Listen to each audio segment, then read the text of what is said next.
C'est un salon de beauté classique de New Delhi.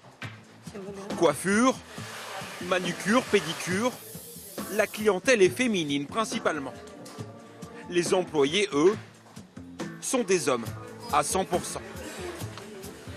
S'il n'y a pas de coiffeuse ici, c'est parce qu'en Inde, ce sont les hommes qui travaillent, quel que soit le secteur d'activité. Les clientes sont habituées. Dans notre pays, en général, les femmes ne travaillent pas. Elles restent à la maison, s'occupent des tâches ménagères et prennent soin des enfants. Donc il y a beaucoup plus d'hommes qui travaillent. Et pour eux ici, c'est un boulot comme un autre. Bien sûr, il y a des femmes indiennes qui travaillent et même qui parviennent au sommet. Directrices de banque ou de multinationales, astronautes.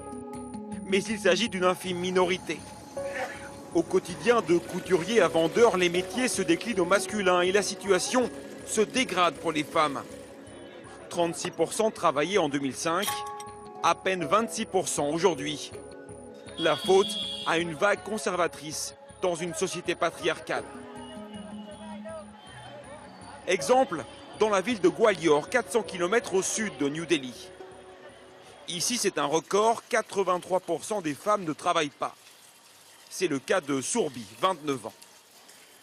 Issue d'une famille aisée, la jeune fille avait pourtant suivi des études supérieures pour réaliser son rêve et devenir nutritionniste.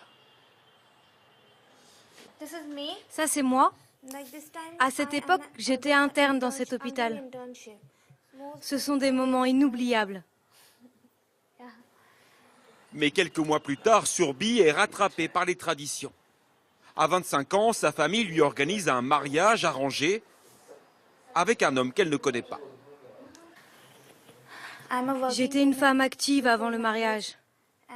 Et j'espérais des parents de mon époux qu'ils me laisseraient travailler une fois mariée. Mais finalement, ils ne m'ont pas autorisée. Les parents laissent leur fille faire des études car cela lui permettrait de trouver un meilleur mari selon eux, plus riche.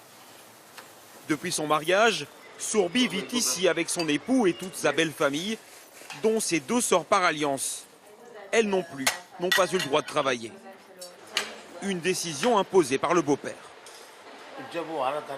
Quand le mari rentre du travail, il est fatigué. Il doit donc se reposer.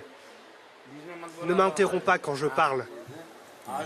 Donc la femme doit rester à la maison et elle doit apprendre à faire les tâches ménagères, avec son cœur et en étant attentionnée. Certaines femmes ont décidé de ne pas se résigner. Dans un quartier défavorisé de New Delhi, cette association s'est donnée pour objectif d'inverser la tendance.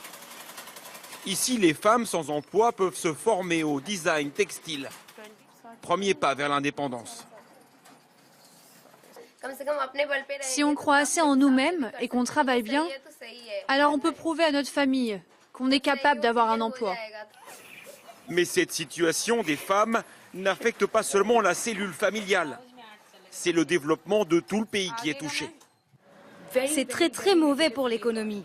Les études montrent que quand les femmes gagnent un salaire, elles le dépensent en grande partie pour le développement de leur famille et de leur communauté. Problème, l'Inde connaît actuellement une pénurie d'emplois. Et quand des postes sont créés ou se libèrent, ce sont statistiquement des hommes à 90% qui les récupèrent. Le marché du travail semble se fermer chaque jour un peu plus pour les femmes.